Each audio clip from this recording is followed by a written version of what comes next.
Hey guys, Jerry here, also known as RPG Tweaker, coming at you once again with another video about the Emerald Spire and Pathfinder. So, I just want to say that I have brought back one of my players who moved away from us a couple months ago.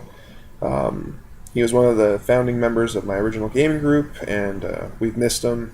He was motivated like myself, always put like hard work into his characters, always came up with like creative things, like if it was flashier without disrupting the game and like cool, then he would do it. For me, it's like slash slash, get it done, move on. And that came up in another video I'll mention at a different point about us having like a gladiator arena kind of battle where he put on a fantastic show and I just like put my opponent out of his misery as fast as I could. So, moving on to the relevant stuff. For having him on Skype, there's other programs like I think it's Roll20 it's called, or Roll D20. So you can use those programs to like game with people far away or people yourself, and there's cool maps and other things you can do for it and all sorts of stuff. I haven't really looked into it. Brett Mage from Tumblr has let me know about it, and she uses it. It's definitely worth checking out. For me right now, the Skype thing seems to work quite well. It's just simply pointing the laptop at my group, making sure my group is listening for when he's talking. I've kind of adapted this starting clockwise from like my left, moving around the circle and making sure that everyone gets a turn to talk, act, etc. And if someone else is kind of like hogging the spotlight, I'll kind of be like, "Hey, you've done your thing. I'm going to move on and keep going." Having a group of like larger size than the typical group requires a lot of micromanaging, especially if your players are like dinking around on cell phones or looking at stuff or talking about stuff, not really in gaming. Like, yes, you don't have to be the hardcore of the hardcore gamer and etc. It would be nice though if you guys get 6 days of the week to hang out and do whatever. This is the one day where we get like 4 or 5 hours to crush and have fun and run at this module.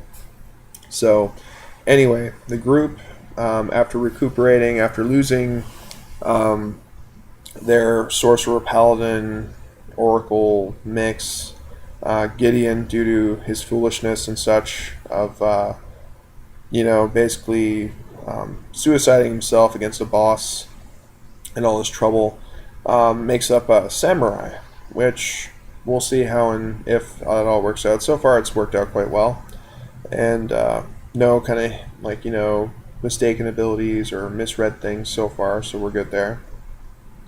Now the party has taken Klarkosh's head back to this evil red-robed figure who is deep in the sewers of the town of Fort Inevitable, the town for the Emerald Spire, its closest and whatnot, run by Hell Knights. So anyway, my player from afar is playing a character named Marana, and she has a brother named Mangan, who is a character who he has played in previous sessions years back, etc. So most of my group know who that actual character is, even if they don't know what's happening in the game.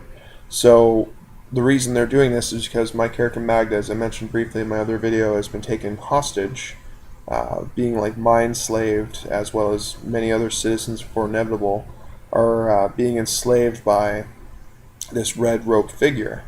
And anytime the party tries anything malicious, it's the mob kind of like presses up and then threatens the party. Now the party could probably do some significant damage, but while they're dealing with the mob, they don't know how powerful the red-robed sorcerer or wizard or what have you is.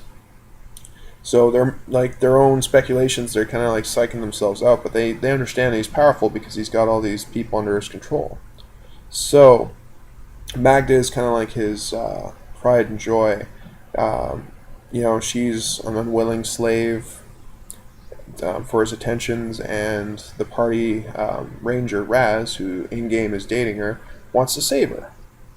They originally started out as he was her bodyguard, so he kind of feels obligated to go save her. So they bring back Klarkosh's head, and the party met Marana, who's my friend from afar, and she's like, "Well, I'm looking for my brother. He was taken by like this red-robed figure." And the party's like, well, we're dealing with this guy too, so come with us. Pretty easy way to kind of meet up the characters and do all that. Speed, for the interest of speed and whatnot. We've all gamed for a long time before, and I've done many different ways to game groups together and do things which I might detail in another video. So anyway, the party gets to the sewer and they throw Clarklaash's head towards the red robe figure. One of the citizens, kind of like zombie-like, goes over, takes it up, and brings it back to the man with the red robe, who sits on a throne of skulls, basically. There's a picture I have in my Tumblr that I posted of it before.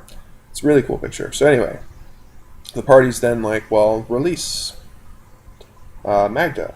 And then the rest of the party's like, well, there's also Mangan. And, Marana's helped us.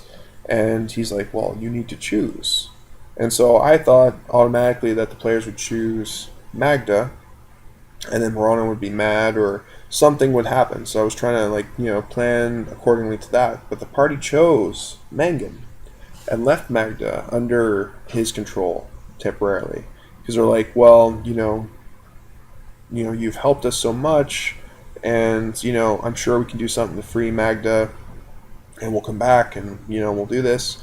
So Mangan is bloodied and battled from basically like this red robe figure had them kind of doing like gladiatorial kind of fights, pit fights, just for his own amusement.